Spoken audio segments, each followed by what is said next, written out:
You're watching I-24 News. I'm Eli Roberts in Tel Aviv.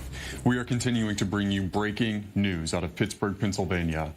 Just hours ago, a white male, 46-year-old Robert Bowers, allegedly entered the Tree of Life Synagogue in Pittsburgh's Squirrel Hill neighborhood, shouting that Jews should be killed. Then he opened fire on worshipers inside, and kill he did. 8 people are confirmed dead, at least 6 injured, 4 police officers among them. That number will likely change. This is Shabbat, which is the Jewish Sabbath, and the synagogue was filled with worshipers as all of this happened. There were 3 Shabbat services going on at the same time. The shooter opened fire using an AR-15 semi-automatic rifle on the 3rd floor of the synagogue, where there were reportedly 50 people attending services. The alleged shooter, Robert Bowers, is in custody. He surrendered to police a short time ago. U.S. Vice President Mike Pence saying this about the tragedy. What happened in Pittsburgh today was not just criminal. It was evil. An attack on innocent Americans and an assault on our freedom of religion. There is no place in America for violence or anti-Semitism, and this evil must end.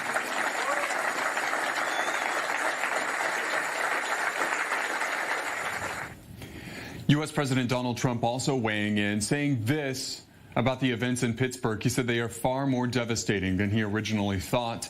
The president also saying that he spoke with the mayor of Pittsburgh and the governor of Pennsylvania, and that the federal government is with him all the way. The president also saying off the cuff this a short time ago. Terrible, terrible thing, what's going on with hate in our country, frankly, and all over the world. And something has to be done. It's a case where if they had an armed guard inside, they might have been able to stop him immediately. So this would be a case for if there was an armed guard inside the temple, they would have been able to stop him. Maybe there would have been nobody killed except for him.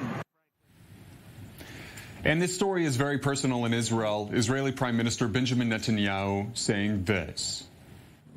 I was heartbroken and appalled by the murderous attack on the Pittsburgh synagogue today. The entire people of Israel grieve with the families of the dead. We stand together with the Jewish community of Pittsburgh. We stand together with the American people in the face of this horrendous anti-Semitic brutality. And we all pray for the speedy recovery of the wounded. And Israel's education minister, Naftali Bennett, who is also the head of diaspora affairs, will be headed to Pittsburgh to see the crime scene and also to speak with the local community there. I want to bring in Greg Roman, who is the former director of the Pittsburgh Jewish Relations Council. He joins us now from Philadelphia. And Greg, from what I understand, you actually did work with security at synagogues, at Jewish organizations throughout Pittsburgh. You heard what the president just said there, that had there been an armed guard at the synagogue, maybe things would have been different. What do you know about the security at synagogues in Pittsburgh? So when you talk about Jewish community security, it's threefold. You first have your religious institutions, your synagogues, your Chevra Kadisha, your mikveh, all the different elements that represent Jewish spiritual life. But then you also have the Jewish Community Center, Jewish Family and Children Services, many other different elements of Jewish social services. And you also have, to a certain extent, the Jewish Federation, which is the umbrella organization. Some of these institutions have armed security. It's not like the president is incorrect. However, there's also a mix of other layers of security, whether it's hard-hitting institutions, putting in bulletproof glass, having cameras, having frequent pass-bys by the police. And the synagogue that was attacked today, the most brutal and deadliest attack against a Jewish target in American history, is right next to a police station. So you have to understand here, you can plan and plan and plan and plan, but if you are not, more willing than the gunman or the active shooter, he'll find a way to try to perpetrate an attack. And because of the quick response time that has been drilled and drilled by police officers in that district where the synagogue is based, it's, I think, because of that reason that the attack wasn't worse. Yeah, and from what you were telling us earlier on in the day, you said that there's actually a police station very nearby. which likely was helpful in trying to neutralize the gunman as quickly as possible, although it looks like he did have a firefight with the police despite them being so close. Right, and if you were to listen to the police dispatch on the radio while the police were responding to the incident itself, you heard this individual screaming over the police radio, "I want to kill all the Jews, I want to kill all the Jews." And more than that, the police were able to take into account the fact that they have visited this building in the past. It's not like the first time that a police officer entered into the synagogue and said, "Where do I go now?" They have all the schematics, they have all the blueprints, they have all the building plans, and they know how to respond depending on the religious institution where there might be an event. So you have to give the hats off to the police and to law enforcement for knowing how to deal with it. It wasn't just about the close proximity of the police station, but also the fact that the local commander outreach there, a woman named Commander Digler, who is every Tuesday night meeting with the local neighborhood council that's over by that synagogue, the Squirrel Hill Urban Coalition, the neighborhood in Pittsburgh where this took place is called Squirrel Hill. They have weekly meetings about community security. So unfortunately, there was a breach, and I just think that the efforts to mitigate the after effects of such a breach is what you saw cause a lower than potential loss of life. Greg, you know Pittsburgh very well. Talk about the makeup of that neighborhood. Who lives there? So in Pittsburgh, you have 83 neighborhoods. I mean, the Jewish community has been present in that city since the 1830s, 1840s. The synagogue that was attacked is the first or second oldest conservative Jewish synagogue in the country, in the United States. And it has a rich 150-year history going all the way back to the Civil War, and even a little bit before that. The actual synagogue itself is in a neighborhood called Squirrel Hill. On every corner, you have a Reform, a Conservative, a Reconstructionist, an Orthodox, the different denominations of Judaism outlet that has multiple different representations according to the synagogue. The rabbis in Pittsburgh sit together once a week for the Greater Pittsburgh Rabbinical Assembly. You go shopping and you see kosher food. You have the second most amount of Jews per capita in any urban center in the United States located in that area of Pittsburgh. The only area with a greater amount of Jews in a 1 square mile radius is in Brooklyn. So this is a very tight-knit community. You have generations amongst generations of Jews who have lived in that area in Pittsburgh. Half of Pittsburgh's Jewish community live in this one neighborhood. So this is going to be a tragedy that the community is going to have to take many years to get over. But I think because of the tight-knit nature of that community, the resilience will be that much more strong. Greg, your contacts are still very strong, I'm sure, in Pittsburgh. What are people telling you? I was there last Tuesday. I was there only 5 days ago. And what are people telling you today?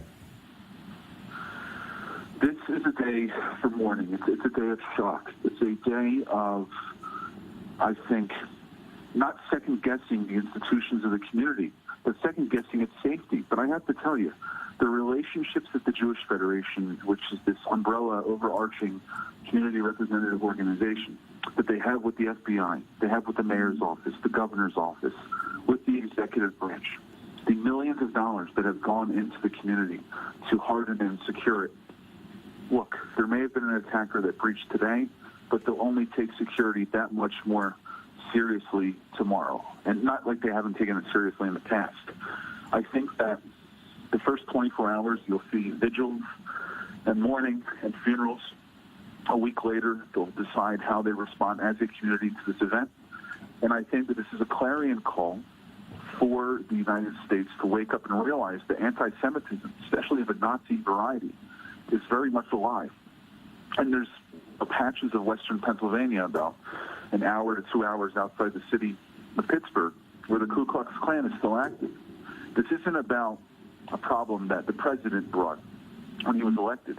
This is about mitigating a problem of American anti-Semitism that has surged and declined over the last 100 years. All right. Greg Roman, the former director of the Pittsburgh Jewish Relations Council, thank you for taking time out of your day to join us on this tragic story.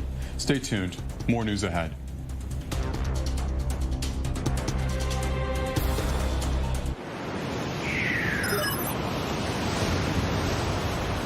This week on Strictly Security. Will the U.S. pull out of a nuclear arms control treaty it signed with Russia in the 80s? Some say the move might spark a global nuclear arms race. We'll discuss the warming ties between Jerusalem and Beijing and the possible implications on Israel's security relations with its most important ally. And in our Cyber Corner, we'll tell you everything you need to know about underlying cyber threats ahead of the U.S. midterm elections. Watch Strictly Security, Saturday, 7 p.m. Eastern, only on I-24 News.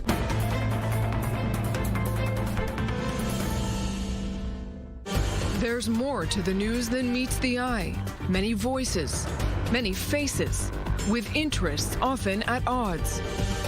We take you deeper beyond the headlines, inside the drama, the controversy, perspectives. There's more than just one view. I-24 News.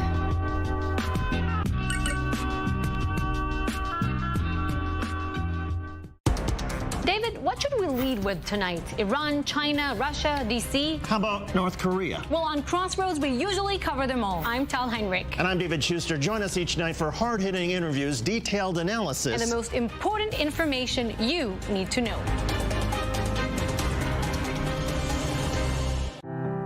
Stories. Stories that touch your heart and open your eyes. Stories that take you on a journey and show you something you will never forget. Look through the lens and see what others see. High definition, documentaries and discussions that connect us all.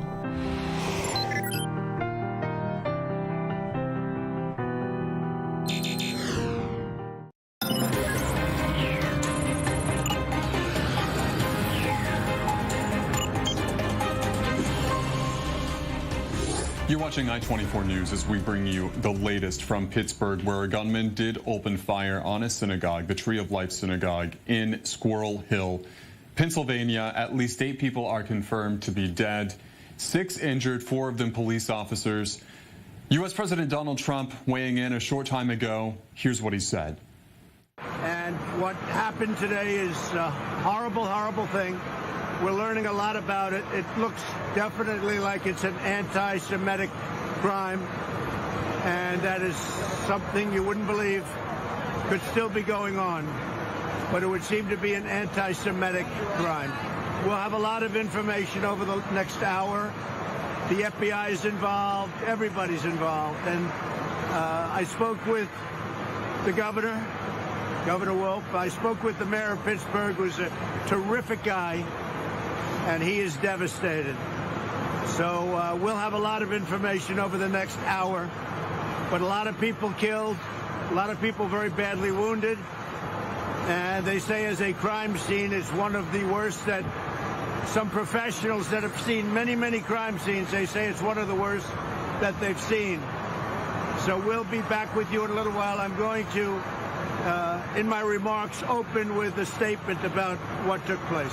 Thank you all very much. And what a terrible day indeed. Let's turn to Pittsburgh, where we find U.S. Congressman Keith Rothfuss, who joins us live. He is the U.S. Congressman for Pennsylvania's 12th District. And Congressman, thank you so much for taking time out of your day to join us. We're thinking that your concern, of course, and we are thinking that possibly this situation is far worse than what we're being told right now, simply given the fact that we didn't see anyone coming out of that synagogue, and so far no witnesses have come forward to speak to the media, which really says that the death toll could be higher than what we know. You have access to this kinds of information. What can you reveal? Well, we are still waiting for that kind of information. We had a briefing about an hour and a half ago with the public information officer from the Pittsburgh police. There will be another briefing in about 45 minutes where I hope we have more information. Although we know there are some fatalities, and we do know that there are 6 people who were taken to hospital. And we continue to anxiously await for the identification. The families are very concerned. Obviously, anybody's concerned. But this was an attack. It was an attack on the Jewish community. We stand in solidarity with the people of Squirrel Hill. This is a neighborhood within the city of Pittsburgh that has a significant Jewish population. this is horrific and appalling, and we will not let this stand. Congressman, the political environment in the U.S. right now is tense, which may be an understatement in terms of describing it. Do you feel like that played a role in the attack in any way? We're going to find out what this individual was all about, who was motivated by the type of hatred that caused him to go to this synagogue. But this is something that has happened around the world, and of course the people of Israel are all too familiar with attacks based on religion, to see knife attacks, to see balloon attacks, and here in Pittsburgh we have had an attack that used a different type of weapon, and we will learn more and more about this. Let's talk about that weapon, because it was an AR-15. That's what we are learning. Well, I don't have information. I don't have information on the type of weapons that were used. And people who were nearby say that there were at least 15, maybe more shots fired over a very short period of time, 30 seconds, according to witnesses who were outside when all of this did occur. What about gun control? What about these weapons that seem to be so prevalent in the U.S.? How does the U.S. address this kind of a situation? Again, we will have to take a look at this particular situation to see how this man got these types of guns. We do know that people often obtain guns illegally, and so the investigation is ongoing. Certainly that people who have the kind of, again, we don't know if this individual had a typical mental health issue. That investigation will go on, but we have to make sure that individuals wouldn't have, who would have this kind of state, wouldn't have access to that kind of gun. All right. And do you have anything to say to the people of your district? I know this is a very emotional day for you and for all of us as we see what has happened. Well, it's an emotional day for anybody who has a human heart. We are all heartbroken. We know that the Psalms of David talk about the Lord being close to the brokenhearted, and we are all brokenhearted and standing in solidarity today. All right. Congressman Keith Rothfuss joining us from Pittsburgh, Pennsylvania, the city where all of this has gone down today. Thank you so much for taking time to speak with us. Thank you.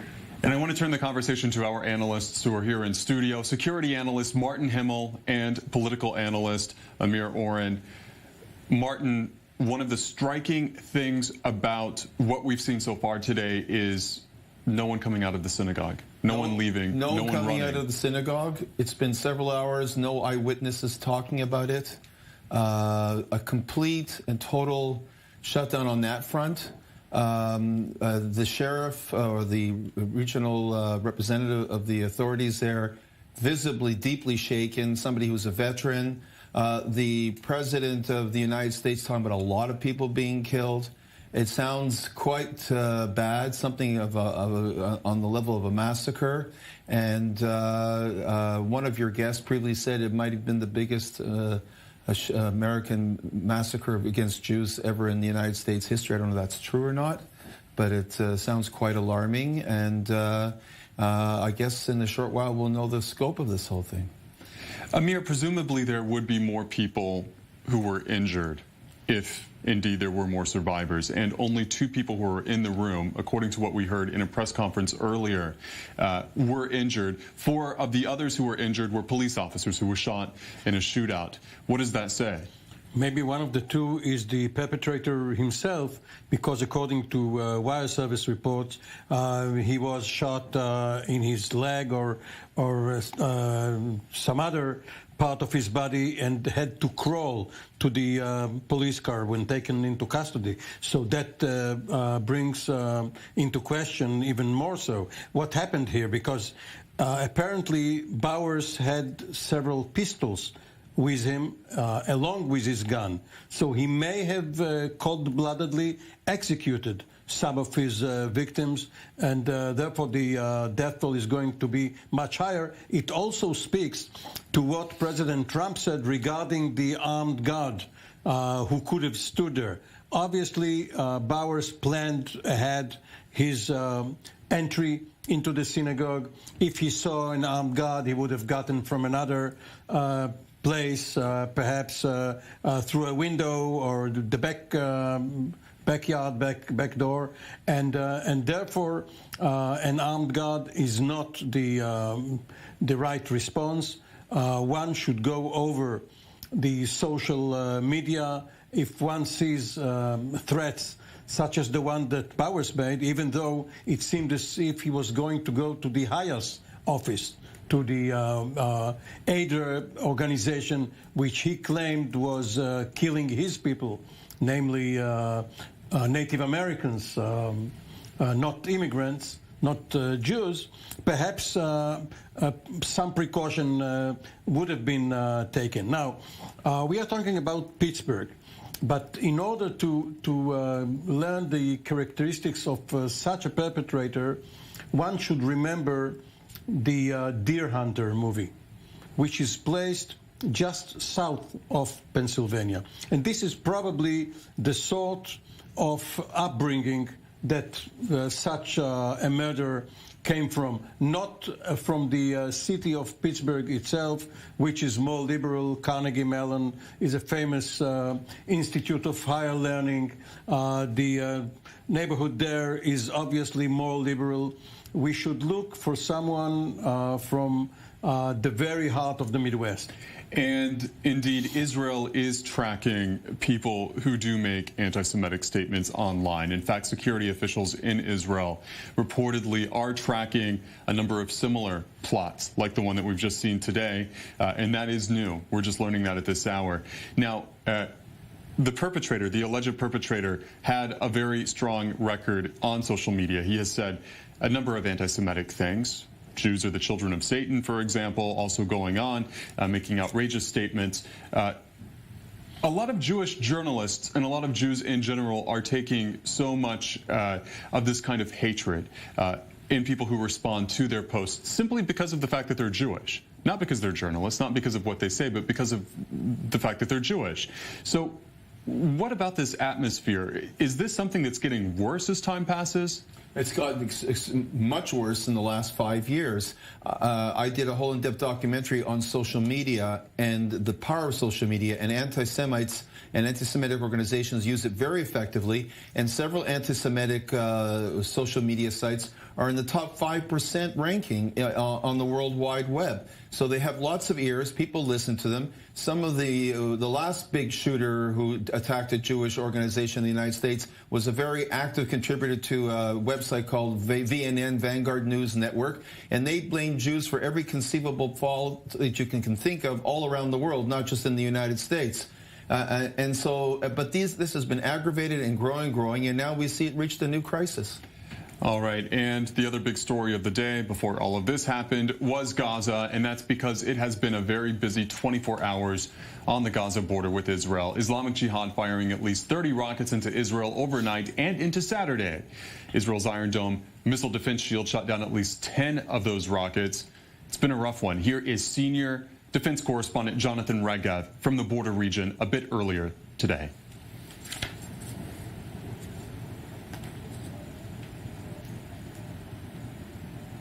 Following what was a mostly quiet day, the last siren sounded at 10 in the morning local time.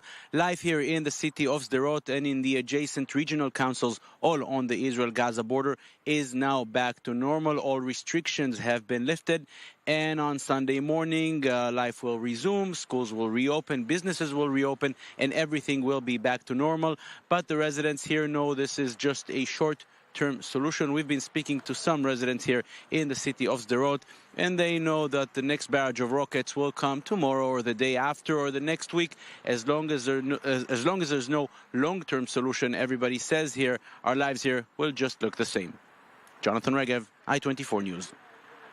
And all of this comes as Islamic Jihad says that there is a ceasefire agreement with Israel mediated by Egypt, but Israel is not confirming or denying the existence of that agreement. As he said, things are becoming more normal as they possibly can be on the Gaza border, with restrictions on public gatherings, both indoors and outdoors, being lifted, and also security officials saying you no longer have to stay close to a bomb shelter. And of course, the big story of the day is that terrible shooting inside of a synagogue in Squirrel Hill, Pennsylvania, a suburb of Pittsburgh.